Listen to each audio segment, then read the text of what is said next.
जय हिंद एवरीवन।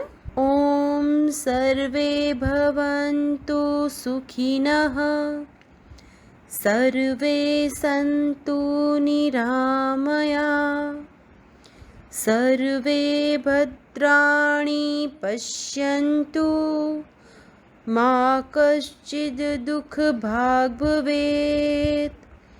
ओम शांति शांति शांतिः।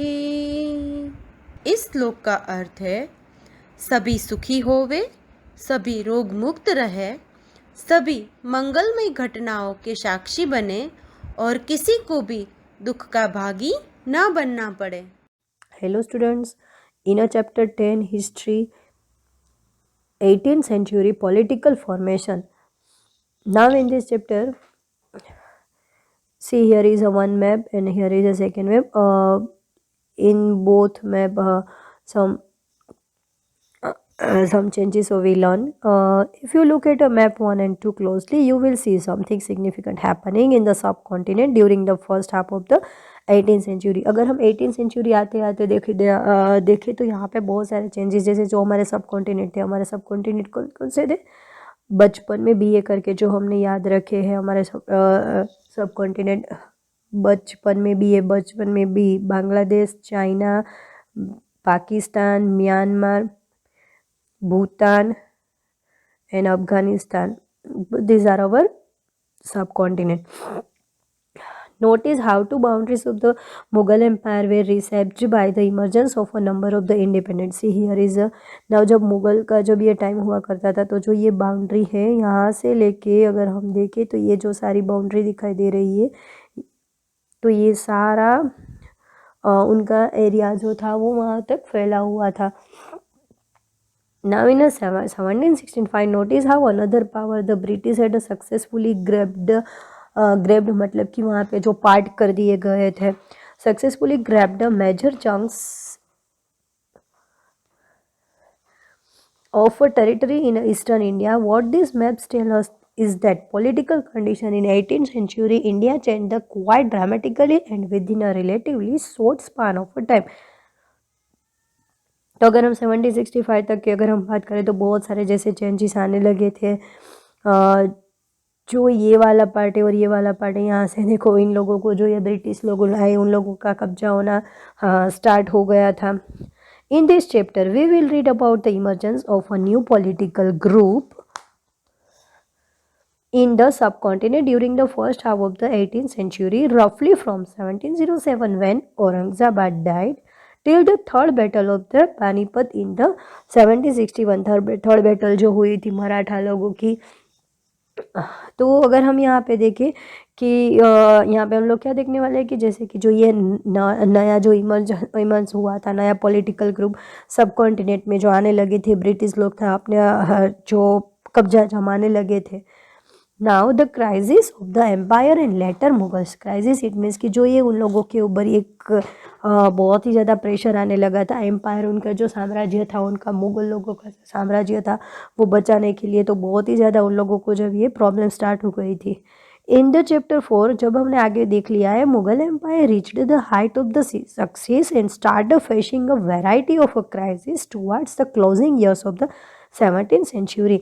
मुगलों का जब ये साम्राज्य था तो उन लोगों के जो बहुत ही ज़्यादा उन लोगों का जो ये अलग अलग स्टेट में, अलग अलग सब कॉन्टिनेंट में बहुत ही ज़्यादा उनका एम्पायर किंगडम बन गया था। पर अभी जो 17th सेंचुरी तक these were caused by number of the factors. Empire Aurangzeb had depleted the military and the financial resources of his empire by fighting a long war in the Deccan। मतलब कि उनका जो ये डेक्कन वाला एरिया, इट मीन्स कि ये जो वाला एरिया है वो जो डेक्कन वाला एरिया बोलते हैं, जो मराठास लोग थे, हैदराबाद वाला पार्ट का माना जाता था। तो जब ये 17th सेंचुरी जब ये औरंगजेब आया उस टाइम पे जो उसकी जो मिलिट्री थी, मिलिट्री बहुत ही ज़्यादा रिड्यूस होने लगी थी। जब ये 17th सेंचुरी ख़त्म होने आई तब उनकी जो ये मिलिट्री थी वो कम होने लगी थी, फाइनेंशियल प्रॉब्लम स्टार्ट हो गई थी। Under his successor it means कि great grandfather son the efficiency of the imperial administration broke down. जब ये वहाँ पे अभी इन लोगों का ये जो सारा जो शाही लोग जो उनकी लाइफ थी वो अभी ख़त्म होने आई थी, it become increasingly difficult for the later Mughal emperors. जब उनके जो ये औरंगज़ेब के आने के बाद ये जो सारा इन लोगों को बहुत ज़्यादा प्रॉब्लम होना, डिफ़िकल्टी स्टार्ट हो गई थी Mughal emperor to keep a check on their powerful mansabdar. अभी जो उनके मनसबदार हुआ करती थी, जो मनसबदार हुआ करते थे वो अपना खुद का चलाने लगे थे, वो अपना अलग से किंगडम बनाने लगे थे। Nobles appointed as a governor, जिसको सूबादार माना जाता था, often control the office of the revenue and military administration, जो diwani and the faujdari as well. This gave them extraordinary faujdari political, economic and military powers over a vast region of the Mughal empire.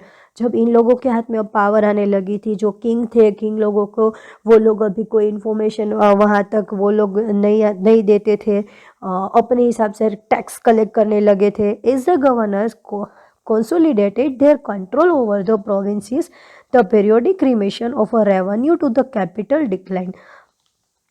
जो इन लोगों का जब ये उनके ऊपर जो उनका कंट्रोल था, वो कंट्रोल अभी जो डिवाइड करना था, अलग अलग पार्ट में जो डिवाइड किया था, अब उनका जो कंट्रोल था वो कंट्रोल उसके हाथ में जाने लगा था।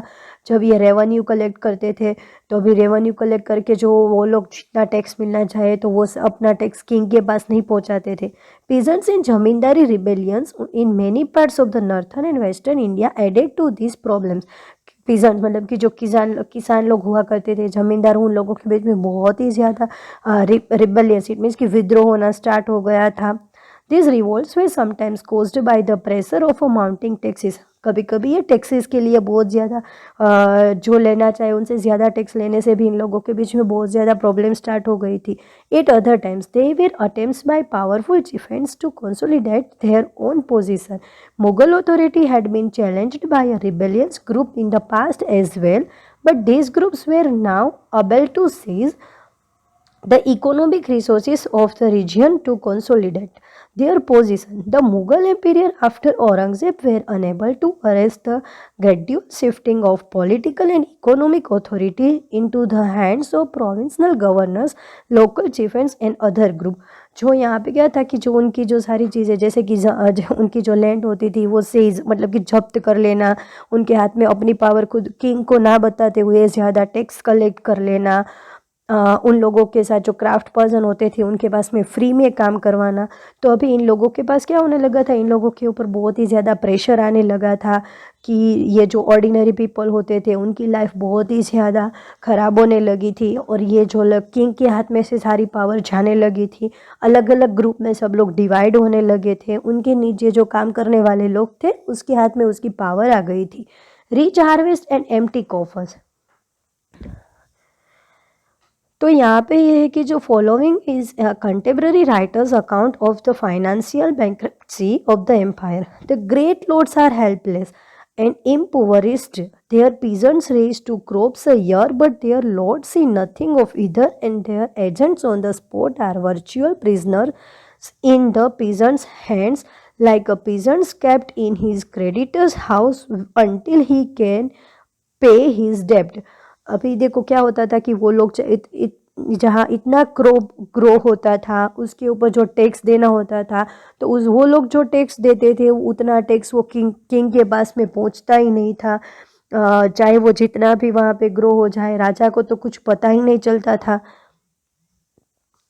So complete is a collapse of all order and administration that though the peasant reaps a harvest of gold, his lord does not see so much a wisp of straw. How they can the lord keep the armed force he should? How can he pay the soldiers who should go before him when he goes out, of the horsemen who should ride behind him? अभी क्या होता था कि जैसे कि उन लोगों के पास टैक्स नहीं आते थे, तो सोल्जर आर्मी होती थी, आर्मी को चलाने के लिए वो कहाँ से पैसे देंगे? उन लोगों को जो ये हॉर्समैन होते थे उन लोगों को जो राइड के लिए पैसे देने होते थे। तो अभी किंग थे वो बहुत ही ज़्यादा, उन किंग की हालत भी ख़राब होने लगी थी। In the midst of the economic and political crisis, the ruler of Iran, नदीर शाह, मतलब कि अभी उन लोगों को कितना प्रॉब्लम आने लगी थी, इकोनॉमिक फाइनेंशियली प्रॉब्लम आने लगी थी। एक जो ईरान के जो रूलर हुआ करते थे Nadir Shah sacked plundered the city of Delhi, जो वहाँ पे उन्होंने क्या किया था, वहाँ पे लूट मचाई थी। कब? 1739 इन टू कवे इमेंस, उनके ऊपर आक्रमण करना स्टार्ट कर दिया था। वो जो बहुत ही ज़्यादा रिच वेल्दी माने जाते थे, तो वहाँ पे आक्रमण करना चालू कर दिया था। This invention was followed by a series of plundering raids by the Afghan ruler Ahmad Shah Abdali, जो मराठा के साथ उन्होंने जो थर्ड वॉर किया था। Who invaded north India 5 times between 1748 इन 1702-61। यहाँ पे जो ये टाइम था उसमें उन्होंने 5 टाइम उन लोगों ने बहुत ही ज़्यादा आक्रमण करना स्टार्ट कर दिया था। नदीर शाह अटैक्स दिल्ली के ऊपर जब उन्होंने सबसे पहले अटैक किया, the devastation of Delhi after Nadir Shah invention was described by contemporary observers. One describe the wealth looted from the Mughal treasury as follows. सबसे पहले उन्होंने क्या किया, पहले के देखा जाए तो पहले मुगलों के पास बहुत ज़्यादा मुगलों का जो ये एम्पायर है वो बहुत ज़्यादा रिच माना जाता था।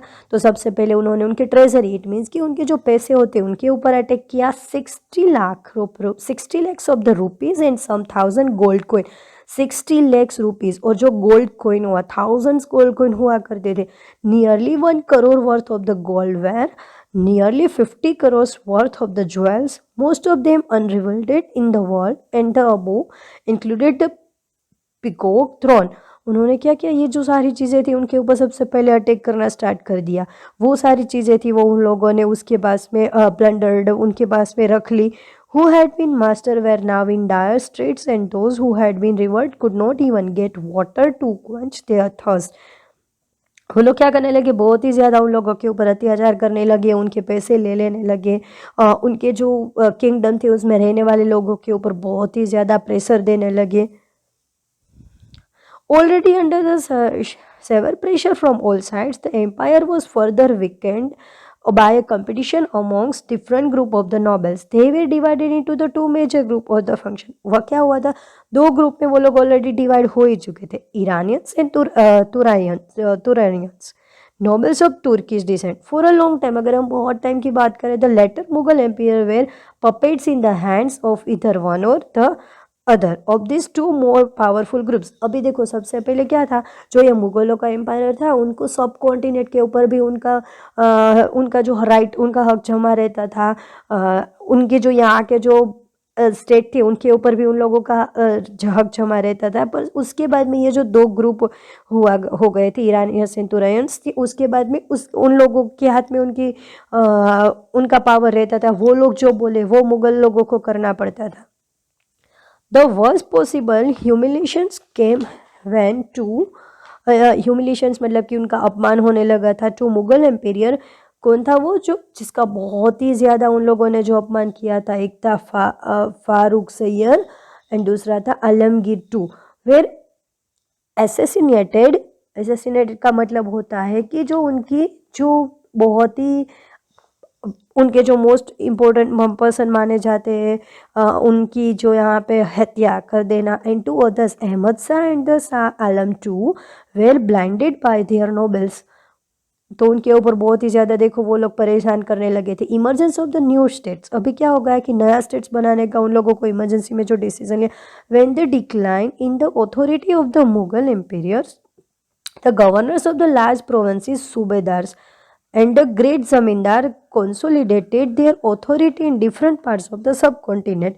तो इन लोगों ने अभी क्या किया था, अलग अलग जो हमारे जो सब कॉन्टिनेंट हुआ करते थे, वो जो सारे सब कॉन्टिनेंट में जो उनकी अथॉरिटी हुआ करती थी, तो वहाँ पे अभी ये जमींदार हुआ करते थे, डिफरेंट पार्ट में डिवाइड कर दिया था। Through the 18th century the Mughal empire gradually fragmented into a number of independent region state. अभी 18th century आते आते तो वो लोग अलग अलग पार्ट में इंडिपेंडेंटली डिवाइड हो गए। Broadly speaking the states of the 18th century can be divided into the 3 overlapping group. First group कौन सा था, states that were old Mughal provinces like Awadh, Bengal and Hyderabad. सबसे पहले जो ये फर्स्ट स्टेट में कौन सा आया था, Awadh, Bengal and Hyderabad. Although extremely powerful and quite independent, वो थोड़ा बहुत पावरफुल एंड इंडिपेंडेंट था. Rulers of this states did not break their formal ties with the Mughal emperor. Second group बना states that had enjoyed considerable independence under the Mughals. It's the watan jagirs. This included several Rajput principalities. वहाँ पे क्या था कि जो राजपूत की जो प्रिंसिपलिटीज थी उस तरह से उन लोगों का एक ग्रुप बना. थर्ड बना the last group included states under the control of Marathas. जो Maratha, Sikhs and other like Jats, इन लोगों के बीच में जो ये थर्ड ग्रुप बना. There were of differing sizes and had seized their independence from the Mughals after a long drawn armed struggle. उन लोगों को बहुत ही ज़्यादा स्ट्रगल करना पड़ा. जो ये मराठा लोग था उनका जो ये थर्ड वॉर हुआ था उन लोगों को उसमें भी बहुत ज़्यादा पहले प्रॉब्लम आई थी. The old Mughal provinces, almost the states that were carved out of the old Mughal provinces in the 18th century, three stand out of very prominently. These were Awadh, Bengal and the Hyderabad. All the three states were founded by members of high Mughal nobility who had been governors. Large provinces, उनका नाम क्या था? अवध जो था सद्दात खान, मुर्शिद कुली खान जो बंगाल का था, एंड असफ शाह जो Hyderabad. All three had occupied high mansabdari position and enjoyed the trust and confidence of the emperors. इन तीनों ने क्या किया कि लोगों के ऊपर बहुत ही ज़्यादा उनको जो ये ट्रस्ट दे दिया कि वो बहुत अच्छा काम करेंगे, अपना साम्राज्य बहुत ही अच्छा चलाएंगे. बोथ असफ शाह एंड मुर्शिद Quli Khan held a jat rank of the 7,000 each, while सादत खान जात was 6,000. उनकी कितनी हुआ करता था रैंक? 6,000 की रैंक हुआ करती थी. नाउ हैदराबाद, निज़ाम उल मुल्क Asaf Shah, the founder of Hyderabad. Hyderabad का फाउंडर था, उस नेम इज निज़ाम उल मुल्क Asaf Shah, was one of the most powerful members at the court of the Mughal Emperor Farooq Sayyar. He was the interested first with the governorship of the Awadh. वो सबसे पहले किस में interested था? जो उनकी गवर्नरशिप बने Awadh, and the latter given charge of the Deccan वाला एरिया हुआ करता था मराठाओं के साथ. Is the Mughal governor of the Deccan provinces. Asaf Shah already had full control. उनके हाथ में पूरा कंट्रोल आ गया था. फाइनेंशियली कंट्रोल उसके हाथ में था. आर्मी किस तरह से चलानी है, taking advantages of the turmoil in the Deccan and the competition amongst the court nobility. He gathered power in his hands and become the actual ruler of the region. उसने क्या किया? सारी की सारी पावर अपने हाथ में कर ली. फाइनेंशियल, आर्मी को चलाने के लिए, टैक्सेस कलेक्ट करना, ये जो सारे के सारे काम थे उसने सारा अपने अंडर में ले लिया. Asaf Shah brought skilled soldiers and administrators from the northern India who welcomed the new opportunities in the south. He appointed mansabdars and granted jagis. उन्होंने क्या किया? ये जो सारा अपना जो वर्क था वो डिवाइड करने लगे. सबको अलग अलग डिवाइड करके काम देने लगे. जो मनसबदार हुआ करता था जाकिर बोलते थे. Although he was still a servant of the Mughal Emperor, he ruled quite independently without seeking any direction from the Delhi or facing any interference. The Mughal Emperor merely confirmed the decision already taken by the Nizam. जो सारा decision वो अपने आप ले लेने लगे. उन लोगों ने किसी को पूछा ही नहीं. वो इंडिपेंडेंट वर्क करने लगे. The state of the Hyderabad was constantly engaged in a struggle against the Marathas to the west and with the independent Telugu warrior chiefs Nayakas of the plateau. The ambition of the Nizam to control the rich textile producing areas of the Coromandel coast in the east were checked by the British, who were becoming increasingly powerful in that region. अभी जो ये हैदराबाद का state हुआ करता था उन लोगों को बहुत ही ज़्यादा मतलब कि वो स्ट्रगल करनी पड़ती थी. वो मराठा लोगों के साथ में जो वो लोग उन लोगों का वो ऑपोजिट चलता था, तो उन लोगों को बहुत ज़्यादा एक दूसरे के ऑपोजिट में वो काम करते थे. उन लोगों के बीच में वॉर भी हो जाती थी. निज़ाम्स आर्मी, अगर हम निज़ाम की आर्मी की बात करें, description of the Nizam's Hyderabad personal troopers. Nizam has swear of 4,000. उनके पास 400 elephants, several thousand of the horsemen near his person who receive upwards 100 rupees nominal pay and extremely well mounted and richly caparisoned. उनके पास में क्या था कि बहुत ज़्यादा आर्मी हुआ करती थी. एलिफेंट ज़्यादा थे, हॉर्समैन ज़्यादा हुआ करता था. तो उनकी आर्मी को ये जो सारी चीज़ों का बहुत ही ज़्यादा बेनिफिट रहता था. Now we finish here. In next chapter, I explained in a next video. Thank you so much, students.